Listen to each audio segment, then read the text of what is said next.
Hello, my name is Jan Schlichtmann, and I want to talk for a moment about what I learned from my experience in Woburn and how it changed me, and maybe do things differently in a case subsequent to Woburn, which was like Woburn, but handled differently because I was able to learn from the Woburn experience.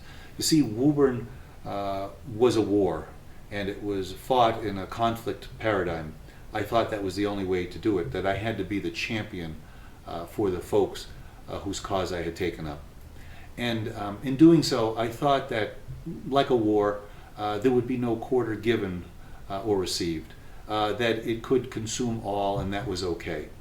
Woburn lasted a very, very long time, and at the end of which I was exhausted, and I had to confront what had happened, what I had lost, but also what I had gained. When the families from Toms River, New Jersey called me after this experience, and they told me that they too, like Woburn, had children dying of cancer and wells contaminated, and they believed that companies were involved, I came down there, and because of the Woburn experience, I was able to sit down with the families and share our experience and what we had learned. And that changed things. We approached it differently. Instead of there being a war, we approached folks on the other side and asked that they wouldn't sit down and discuss things with us. And they did, to their credit. And that didn't last a week or a month or years. It lasted into a few years.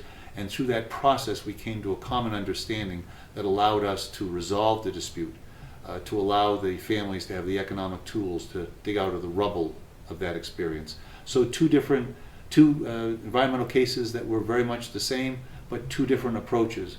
One applying the lessons of Woburn, I think, to better effect for the clients, for the community, and for our country.